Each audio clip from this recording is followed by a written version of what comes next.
Bisa dong. Menurut gua itu setan nggak bisa baca pikiran kita. Menurut aku enggak.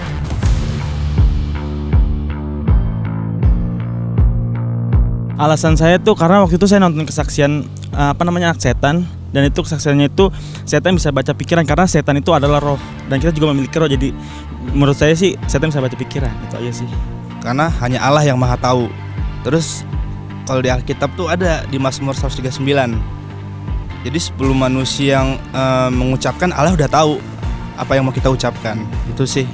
Kalau setan, kalau menurut gue sih paling cuma di film doang ya, setan yang bisa baca pikiran.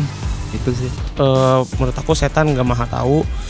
Jadi daripada nyebutnya bisa baca pikiran atau enggak, aku lebih suka nyebutnya setan bisa ngeliat perilaku, ngeliat pola, tapi nggak bisa baca pikiran karena ya setan nggak maha tahu.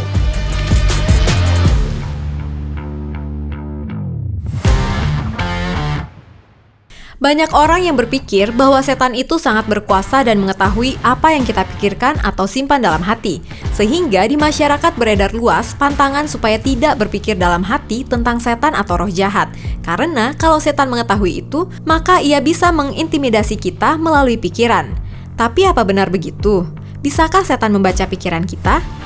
Kita tanya expert kita yang adalah pastor dari Gereja Sungai Yordan Anugerah Lipo Cikarang. Iblis tidak dapat membaca pikiran kita. Tetapi orang itulah dengan segala gerak-geriknya dia bisa memperlihatkan keinginannya. Dari hal itulah iblis bisa memahami bahwa apa yang menjadi keinginan dari diri seseorang. Tuh Jesiers, jadi setan nggak bisa baca pikiran kita ya, melainkan dengan mengamati gerak-gerik kita saja. Firman Tuhan mengatakan bahwa hanya Tuhan saja yang mampu menyelidiki hati dan menguji batin manusia dan membalaskan kepada setiap orang setimpal dengan langkah dan setimpal dengan hasil perbuatannya. Nah Jesiers, bagaimana cara setan bisa mengintimidasi atau menipu kita ya? Nah, bagaimana iblis bisa memahami tentang keberadaan pikiran dari seseorang? Sesungguhnya iblis tidak bisa membacanya, tetapi dia dapat melihat dari gerak-gerik orang tersebut, sehingga dia bisa memahami apa yang menjadi keinginannya, apa yang menjadi kemauannya. Dan dia bisa melakukan sesuatu intimidasi dengan segala keberadaan daripada keinginan orang tersebut, sehingga membawa keberadaan situasi kondisi orang tersebut sebagaimana yang iblis inginkan.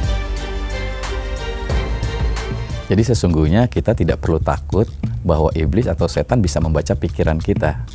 Tetapi dia bisa membaca atau mengetahui akan segala kepikiran kita melalui apa yang kita lakukan, apa yang menjadi keinginan-keinginan kita yang nampak keluar. Saya beri contoh, misalnya seseorang menyukai akan lawan jenisnya.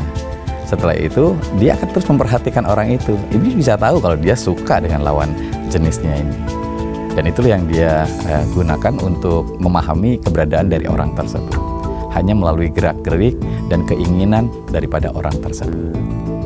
Buat kalian, jangan lupa like, komen, dan subscribe video ini ya. Jangan lupa juga pencet tombol loncengnya, supaya kamu bisa dapat notif saat kita update video baru.